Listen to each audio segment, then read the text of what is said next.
Thanksgiving was supposed to be simple that year. At least, that's what we kept telling ourselves. Simple is the word families use when they don't want to admit they're tired. Tired of pretending. Tired of fixing the same cracks over and over. Tired of remembering how things used to be. One house. One table.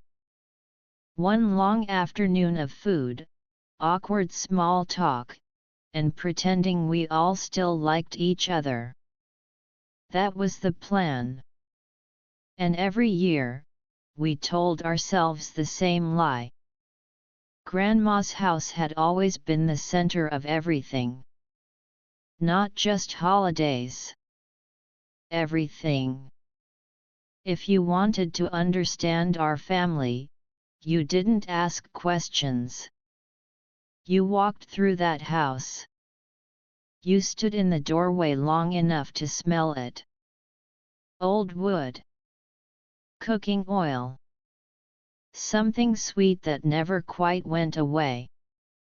The kind of smell that doesn't belong to one meal, but to decades of living.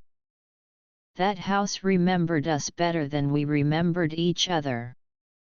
The living room still had the same couch from when I was a kid. The cushions sagged in the middle like they were tired of holding everyone together. Grandma refused to replace it. Still works, she'd say. And what she meant was, we survived a lot on this couch. Arguments happened there. Apologies too. Sometimes on the same night. The hallway walls were lined with framed photos. Most of them crooked. No one ever straightened them because no one wanted to admit they noticed. Birthdays where the cake leaned too much to one side. Christmas mornings where wrapping paper covered the floor like fallen leaves. Faces that smiled wide, even when you knew years later that the smile didn't last. There were people in those frames who no longer spoke to each other. There were people who no longer spoke at all. The kitchen was Grandma's kingdom. She didn't call it that. But everyone knew. You didn't rearrange things in her kitchen. You didn't ask where something was twice. And you never cooked without asking first. Thanksgiving was her day. Even when her hands shook. Even when she moved slower than she used to. She woke up before the sun that morning. She always did. I remember waking up to the sound of cabinets opening. Soft footsteps. A kettle placed on the stove. The house was quiet in that way that only exists before guests arrive. Before voices fill the air. Before laughter and tension mix together until you can't tell them apart. Grandma stood by the counter, tying her apron slowly, carefully. Like if she rushed, something might fall apart. She had lived in that house longer than anyone else had lived anywhere. She moved in as a young woman. Raised children there. Buried her husband from there. Every room held a version of her that no longer existed. That house wasn't just shelter. It was proof that her life had mattered. By mid-morning, the smell of turkey had already started to settle into the walls. Butter melted. Onions softened. Herbs released their scent like memories they'd been holding onto all year. The oven hummed quietly, steady and reliable. Unlike people. Cars began pulling up around noon. One by one. Doors opened. Laughter floated in, forced but familiar. Hugs that lasted just a second too short. Compliments about how good everything smelled, even though it always smelled the same. That was part of the ritual. My uncle arrived first. He always did. He liked to say it was because he respected Grandma's effort. But we all knew he didn't like walking into a room where everyone else had already settled. He needed time to prepare. So did his temper. My mom came next, carrying 2 bags even though Grandma had told her 3 times not to bring anything. She kissed Grandma on the cheek and immediately started cleaning something that wasn't dirty. That was how my mom handled anxiety. By making herself useful. Then my cousins. Louder. More impatient. Already arguing about football before they made it past the doorway. Grandma smiled at them anyway. She always did. And then my aunt arrived. Later than everyone else. On purpose. She stepped into the house like she owned it. Not loudly. Not rudely. Just confidently. Like someone who knew they didn't need permission. She hugged Grandma carefully, like Grandma was fragile glass. And for a moment, Grandma looked smaller than I remembered. My aunt didn't go straight to the kitchen. She didn't ask if Grandma needed help. She sat down. Watched. Listened. That should have been the second warning. By the time everyone gathered around the table, the house felt tighter. Like it was holding its breath. The table was too full. Plates barely fit between elbows and serving bowls. The turkey sat in the center like a peace offering already half-carved, drying out under the lights. Steam rose slowly. Like it didn't want to leave yet. Grandma sat at the head of the table. She folded her napkin once. Then again. She smiled softly, the way people do when they're trying not to look nervous. My aunt sat across from her. Calm. Still. Waiting. And no one yet knew what she was waiting for. There's a strange moment at every family gathering. It comes right after everyone sits down. Right before anything important happens. That moment where people remember who they are supposed to be. Not who they actually are. The table looked perfect from a distance. Golden turkey. Bowls of mashed potatoes smoothed flat on top like they were trying to behave. Gravy poured carefully so it wouldn't spill. Everything placed just right. But up close, it was chaos. Elbows touching. Legs bumping under the table. Serving spoons getting mixed up. People reaching for things they didn't ask for. Just like always.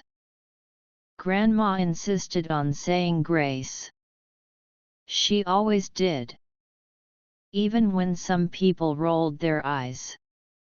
Even when others stared at their plates. She folded her hands slowly, like she was afraid they might forget how. Her voice trembled just enough to notice. She thanked God for her family. For food. For togetherness. That word lingered in the air longer than it should have. Togetherness. No one said amen right away.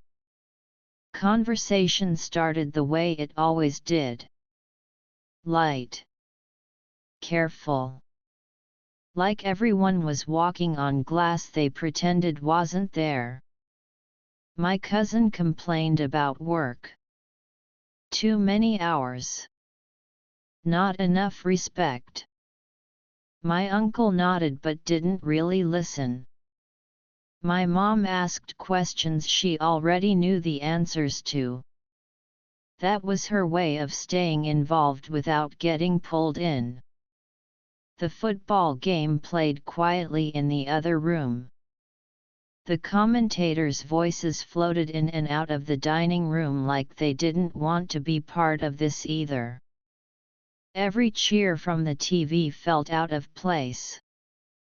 Like happiness had wandered into the wrong house. I watched my aunt. She barely touched her food. She cut her turkey slowly.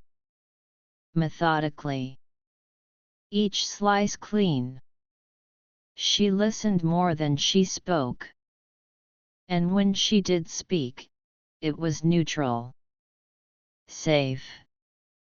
How's work? Did you fix the car yet? Nothing personal. Nothing emotional. That should have been the third warning. Grandma tried to keep things moving. Did you try the stuffing? She asked my cousin. Don't forget the gravy, she told my uncle. She laughed too quickly at jokes that weren't funny. Her hands kept busy.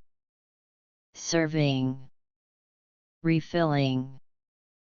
Straightening napkins that didn't need straightening. She was managing the room. Like she always had. But something was off. The house felt different. Not broken. Just thinner. Like the walls couldn't absorb everything anymore. Like they were tired. At one point, Grandma looked directly at my aunt. Just for a second. Her smile faltered. Then she looked away. And my aunt noticed. I know she did. I remembered then how my aunt had always been. Even when we were kids. She was the one who decided the rules of games. The one who said when things were fair. The one who smiled while correcting you. She never raised her voice. She never had to. As the plates emptied, the conversations grew quieter. People chewed slower. Someone checked their phone under the table. Someone else stared at their food too long. The energy shifted. Not suddenly. Gradually. Like a storm building without clouds. Grandma leaned back slightly in her chair. She looked tired. More tired than she wanted anyone to see. Her hands rested in her lap now. Still. No more folding the napkin. That's when my aunt straightened her posture. Just a little. She didn't rush. She waited until forks were mid-air. Until someone laughed. Until the moment felt normal enough to break. She cleared her throat. Not loudly. Just enough. The sound cut through the room sharper than it should have. Forks slowed. Someone stopped chewing mid-bite. My mom looked up first. My cousin frowned. Grandma froze. My aunt smiled. That same calm smile. Well, she said gently. Since everyone's here, I think this is the right time. The air changed. Not dramatically. Not loudly. But completely. You know that feeling? When the room shifts even though nothing moved. Like something invisible just stepped between people. That feeling. My aunt didn't look at Grandma. She looked at all of us. Each person. Like she was counting reactions before they happened. I've decided, she said evenly. To sell the house. No explanation. No softening. Just that. Silence followed. Not polite silence. Not respectful silence. The kind that hits your ears so hard you suddenly notice every sound that still exists. The hum of the refrigerator. The faint football commentary. The clink of a fork touching a plate. Too loud. All of it too loud. Grandma's fork froze halfway to her mouth. It stayed there. My mom blinked once. Then again. Sell? What house? She asked. Even though we all knew. My aunt nodded. Mom's house. She said it casually. Like she was talking about rearranging furniture. Like this wasn't the place where entire lives had happened. Grandma finally spoke. I'm still living here, she said softly. No anger. No accusation. Just truth. My aunt smiled again. Yes, Mom, she said. Then paused. For now. That pause changed everything. My uncle laughed. Not because it was funny. But because sometimes laughter is the last thing standing between silence and shouting. For now, he repeated. What does that mean? My aunt picked up her glass. Took a small sip. She had all the time in the world. It means the house is too big, she said calmly. Too expensive. And honestly. She exhaled. It's time. Time. That word landed heavy. It didn't bounce. It didn't move. It sank. I looked at Grandma. She looked smaller now. Like the chair was swallowing her. For a moment, no one spoke. Not because we were being polite. Not because we were being respectful. But because every person at that table was doing the same thing at the same time. Replaying the sentence in their head. Trying to understand how it could exist. It's time. Time for what? Time for who? My cousin was the first to break. He didn't raise his voice. Didn't stand up. He just placed his fork down. Carefully. That's not your decision, he said. The room leaned toward my aunt. She turned slowly, deliberately. It is, she replied. Her voice didn't shake. My name is on the paperwork. The sentence didn't land all at once. It came in pieces. My name.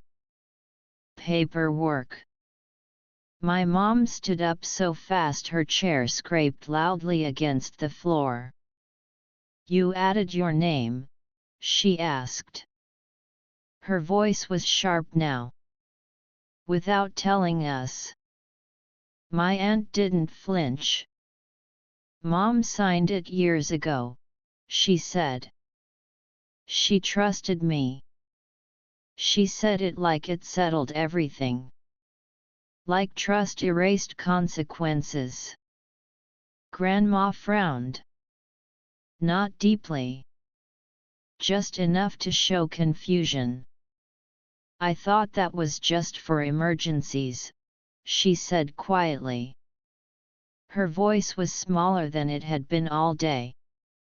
My aunt didn't look at her. Not even then. That was the moment something inside the room cracked. Not loudly, but permanently. My uncle leaned forward. "You planned this," he said. It wasn't a question. My aunt exhaled. "I prepared," she corrected. "There's a difference." Voices started overlapping. "You didn't even ask us. She raised us in that house. You just want the money." Each sentence piled on top of the last. Like bricks. My aunt raised her hand. Not defensively. Commanding.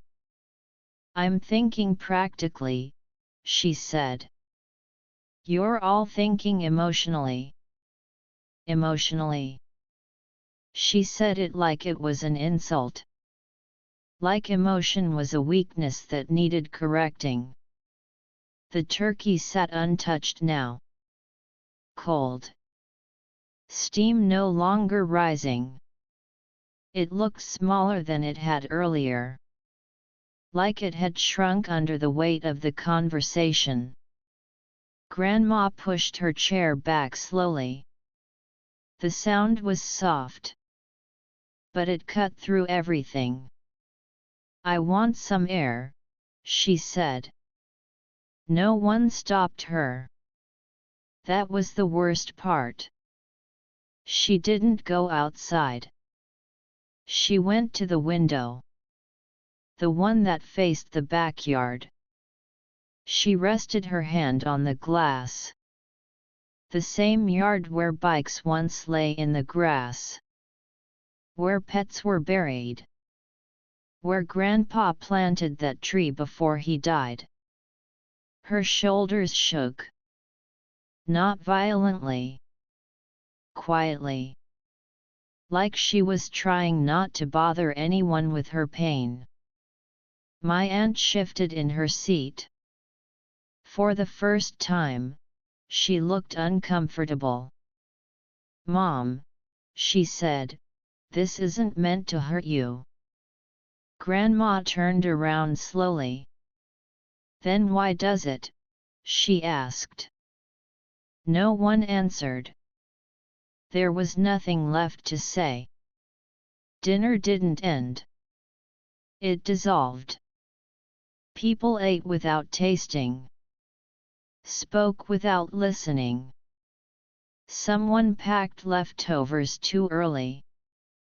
Someone else locked themselves in the bathroom. The house felt hollow now. Like it had given everything it had. Later that night, after everyone left, I stayed. Grandma sat in her chair. The table was cleared. The dishes washed. The silence remained. "I didn't know families could break like this," she said. "I didn't either." Weeks passed. Then months. No one called my aunt. Not out of spite. Out of exhaustion. The house didn't sell that year. Not because my aunt changed her mind. Because no one helped her. Paperwork stalled. Conversations died. Silence did what arguments couldn't. Thanksgiving came again. Different house. Different table. Same silence. Some families fight loudly. Others disappear quietly. And sometimes, a holiday dinner is all it takes to reveal the truth. Time didn't rush after that Thanksgiving. It stretched. Days passed without headlines. Weeks passed without apologies. Months passed without resolution. Nothing dramatic happened. And somehow, that was worse. Grandma kept living in the house. The same house everyone had argued over. But it felt different now. Not emptier. Heavier. Like the walls had heard something they couldn't forget. She still woke up early. Still made tea the same way. Still opened the curtains every morning, even when no one was coming over. Routines are strange like that. They survive even when the reason for them disappears. I visited when I could. Sometimes we talked. Sometimes we didn't. Silence became normal. Not uncomfortable. Just present. She started spending more time in certain rooms. The living room. The hallway. Places where memories were loud. She'd pause in front of a photo. Smile briefly.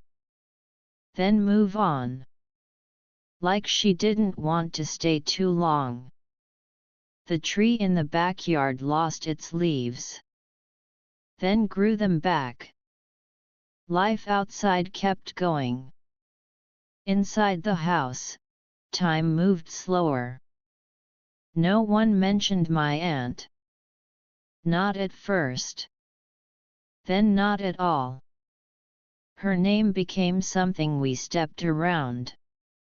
Like broken glass. I wondered if she noticed. If she sat somewhere wondering when someone would call. Or if she believed she'd done the right thing and that was enough. Some people don't need forgiveness. They need control. Spring came. Then summer. Paperwork stayed unfinished. Not because anyone fought it. Because no one helped it. Silence delayed everything. Grandma never asked about the house again. That was the part that hurt the most. She accepted something she didn't understand. Or maybe she understood too well. When Thanksgiving approached again, no one said anything. No group messages. No plans. It just didn't happen. We met at a smaller place that year. A rented table. Neutral walls. No history. It was easier. And lonelier. Someone brought up the turkey. Someone else changed the subject. We ate. We smiled. We left early. Afterward, I went back to Grandma's house. She was sitting by the window. The same one. I miss the noise, she said. I thought I wanted quiet. She didn't finish the sentence. She didn't need to. That house didn't sell for a long time. Not because of legal reasons. Because emotional ones don't show up on paper. Eventually, it did sell. Quietly. Without announcements. Without dinners. Without arguments. Grandma moved into a smaller place. She took what mattered. Photos. A chair. The tree's leaves pressed between book pages. On the last day, she walked through each room slowly.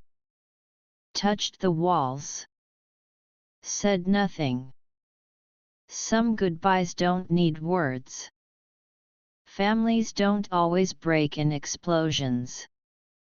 Sometimes they fade. Sometimes they reorganize. Sometimes they survive in pieces. I still think about that Thanksgiving. Not because of the argument, but because of the silence that followed. The kind that tells you everything you didn't say mattered more than what you did. Some families fight loudly. Others disappear quietly. And sometimes, a holiday dinner is all it takes to reveal the truth.